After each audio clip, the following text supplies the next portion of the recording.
ఢిల్లీ సింహాసనం ఇయర్ 1947 దేశానికి స్వాతంత్ర్యం వచ్చిన కొత్త రోజులు. ఒక ముఖ్యమైన సింహాసనం ఉంది. ఆ సింహాసనాన్ని ఎక్కి రాజ్యాన్ని నడిపించే హీరోలే మన ప్రధానమంత్రులు. పండిట్ నాయకుడు జవహర్లాల్ నెహ్రూ ఆధునిక యుగంలోకి నడిపించడానికి వచ్చిన గొప్ప పండితుడు. పిల్లలకి చాచా నెహ్రూ. ఇతను చాలా కాలం రాజుగా ఉన్నాడు. నెహ్రూ గారు ఉన్నప్పుడు కొన్ని రోజులు అతని స్థానంలో గుల్జారీలాల్ నందా అనే పెద్దాయన తాత్కాలికంగా చూసుకునేవాడు. నినాదాల హీరో లాల్ బహదూర్ శాస్త్రి నెహ్రూ గారి తర్వాత జై జవాన్ జై కిసాన్ అనే శక్తివంతమైన నినాదమిచ్చాడు. తక్కువ కాలంలోనే దేశం కోసం గొప్ప పని చేసి అదృశ్యమయ్యాడు. తొలి మహిళా శక్తి, the first woman power, Indira Gandhi దేశాన్ని ధైర్యంగా పాలించిన మొట్టమొదటి మహిళా నాయకురాలు. ఆమె ఒక ఐరన్ లేడీలాగా పాలన చేసింది. వయస్సులో పెద్ద రాజు, the senior king Morarji Desai Indira Gandhi గారి పాలన తర్వాత వచ్చి కాంగ్రెస్ పార్టీకి చెందని తొలి ప్రధాని. అందరిలోకి ఎక్కువ వయస్సు ఉన్న వ్యక్తి. రైతుల రాజు చరణ్ సింగ్ రైతులకు చాలా ఇష్టమైన నాయకుడు. కానీ రాజుగా కొద్ది కాలమే సింహాసనంపై కూర్చున్నాడు.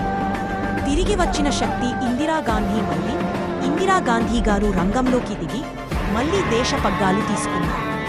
యువరాజు, the young prince Rajiv Gandhi Indira Gandhi గారి తర్వాత 40 ఏళ్లు చిన్న వయస్సులోనే రాజు అయిన యువకుడు. ఇతను దేశంలో కంప్యూటర్లు, టెక్నాలజీ రావడానికి కృషి చేశాడు. నలుగురు మిత్రులు సింగ్, రావు, వాజ్పేయి, రాజీవ గాంధీ గారి తర్వాత వచ్చిన ఈ నలుగురు లేదా ఐదుగురు ఒక్కరి తర్వాత ఒక్కరు తక్కువ కాలంలోనే రాజ్యాన్ని పాలించారు. విపి సింగ్, రాజు గాంధీ దక్షిణాది నుంచి వచ్చింది. దేశ ఆర్థిక వ్యవస్థను మార్చేసిన తెలివైన పండితుడు. అటల్ బిహారీ వాజ్పేయి కవిత్వం చెప్పే, మంచి మాటలు మాట్లాడే ఈ రాజు కూడా ఒకసారి కొద్ది రోజులే పాలించారు. మళ్ళీ ఇద్దరు మిత్రులు, దేవేగౌడ, గుజ్రాల్. వీరు కూడా తక్కువ కాలంలోనే రాజులుగా వచ్చి రాజ్యాన్ని చూసుకున్నారు. హెచ్డి దేవేగౌడ, ఇందర్ కుమార్ గుజ్రాల్. తిరిగి నిలబడిన రాజు అటల్ బిహారీ వాజ్పేయి గారు మళ్లీ వచ్చి ఈసారి 5 సంవత్సరాలు స్థిరంగా పాలన చేసి దేశానికి బలమిచ్చారు. శాంతంగా ఉన్న మేధావి మన్మోహన్ సింగ్ 10 ఏళ్ల పాటు ఆర్థిక వ్యవస్థ గురించి బాగా తెలిసిన ఒక శాంతంగా ఉండే పెద్దాయన రాజుగా పనిచేశారు. ప్రస్తుత రాజు, the current king Narendra Modi. 2014లో వచ్చిన నేటి హీరో.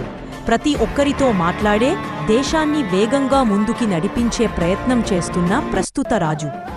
ఇతనే ఇప్పటికీ సింహాసనంపై ఉన్నారు.